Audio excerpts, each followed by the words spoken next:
Innal hamdalillah nahmaduhu wa nasta'inuhu wa nastaghfiruhu wa nastahdihi wa na'udzu billahi min shururi anfusina wa min sayyiati a'malina man yahdihillahu fala mudilla lahu wa man yudlilhu fala hadiya lahu asyhadu an la ilaha illallah wa asyhadu anna sayyidana wa nabiyyana Muhammadan abduhu wa rasuluhu la nabiyya ba'dahu.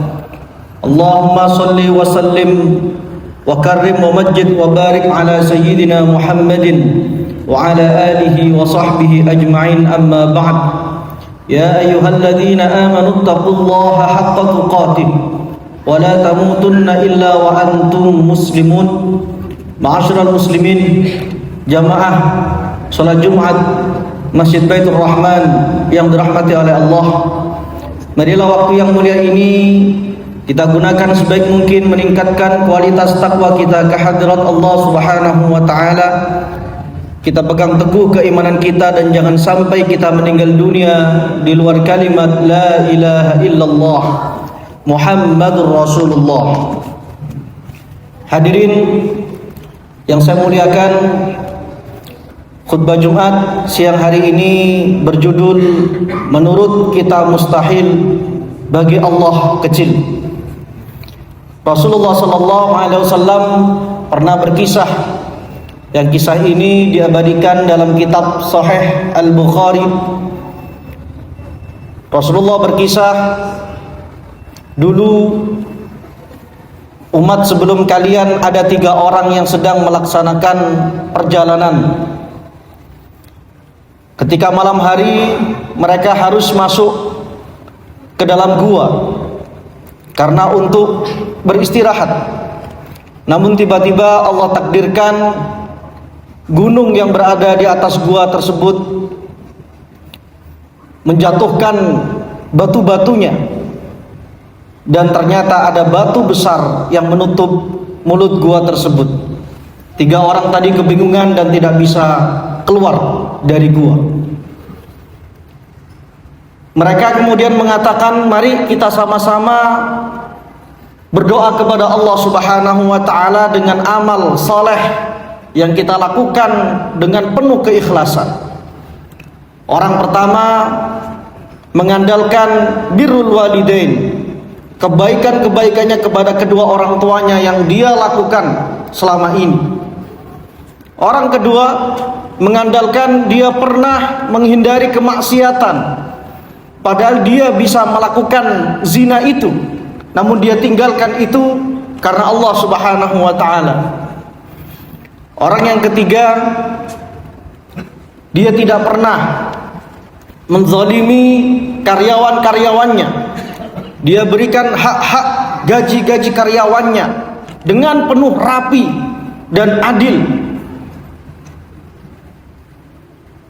Ketika ketiga orang tadi berdoa kepada Allah dengan menyebutkan kebaikan-kebaikannya, ternyata Allah Subhanahu wa taala bukakan pintu gua tersebut sehingga mereka bertiga bisa keluar dari gua. Yang awalnya mustahil, ternyata bagi Allah itu kecil. Hadirin, di surat An-Naml ayat 62 Allah Subhanahu wa taala menyatakan, amman yujibul muttarra idza da'ah wa yakshifus su' wa yaj'alukum khulafa'al ardi a ilahun ma'allah qalilan ma tadhakkarun. Dengan tegas Allah ingin menunjukkan kekuasaannya. Melalui ayat ini Allah menyatakan, siapa yang dalam keadaan terpepet, siapa dalam keadaan terjepit tentang masalah-masalah hidupnya, lalu dia berdoa dan doanya diijabah, siapa yang mengijabah doa itu? Siapa yang menyelamatkan dia? Siapa yang menyelesaikan masalahnya? Ailahun ma'allah, apakah ada Tuhan selain Allah? Sering sekali, bahkan saya yakin setiap dari kita pernah dalam keadaan terpepet, namun ternyata kita ditolong oleh Allah Subhanahu wa ta'ala dalam keadaan tersebut. Padahal kita tidak punya amal soleh yang kita banggakan. Dalam tafsir Al-Qurtubi disebutkan bahwasannya Imam Sahal bin Abdillah mengatakan yang dimaksud orang terpepet dalam surat An-Naml ayat 62, walladzi idza rafa'a yadayhi ila Allah da'iyan lam yakun lahu wasilatun min ta'atin qaddamaha. Orang yang terpepet yang kemudian ditolong oleh Allah Subhanahu wa taala dalam surat An-Naml ayat 62 adalah orang-orang yang tidak mempunyai ketaatan sama sekali yang bisa dia andalkan, dia perlihatkan kepada Allah Subhanahu wa taala. Namun dia masih mengangkat kedua tangannya, meminta kepada Allah Subhanahu wa taala untuk menyelamatkan dia, untuk menyelesaikan masalah-masalah hidupnya, untuk menolong dia.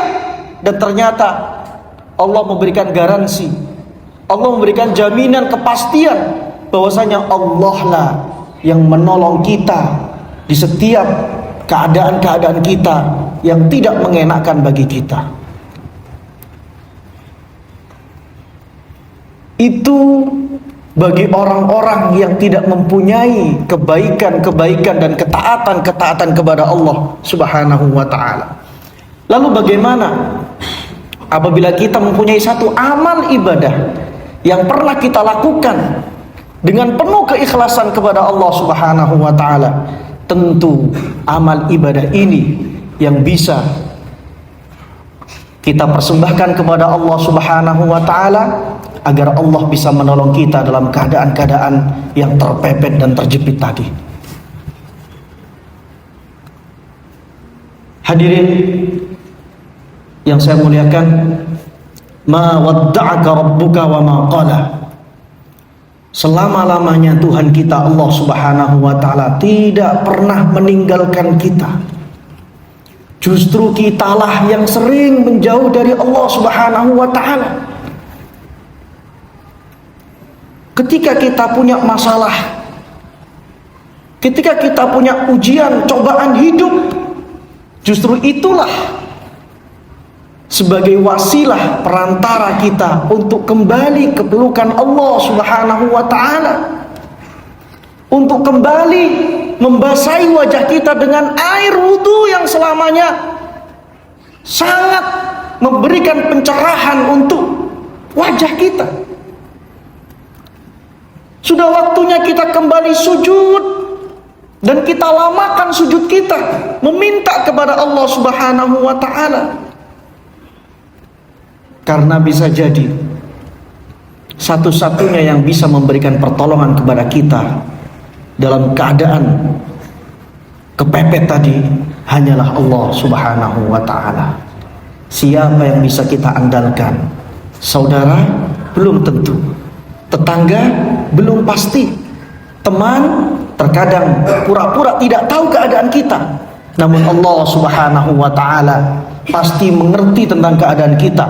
Maka jikalau dalam keadaan susah, tertimpa musibah, terpepet, mari sama-sama kembali kepada Allah Subhanahu wa ta'ala. Bahwasanya hanya Allah Subhanahu wa ta'ala yang tidak pernah meninggalkan hambanya. Terlebih apabila kita mempunyai satu amal ibadah ketaatan yang bisa kita andalkan, yang kita jadikan wasilah kepada Allah Subhanahu wa ta'ala agar Allah menolong kita dalam keadaan-keadaan yang tidak mengenakkan dalam hidup kita. Aqulu qawli hadza, astaghfiru rabbakum innahu kana ghaffara.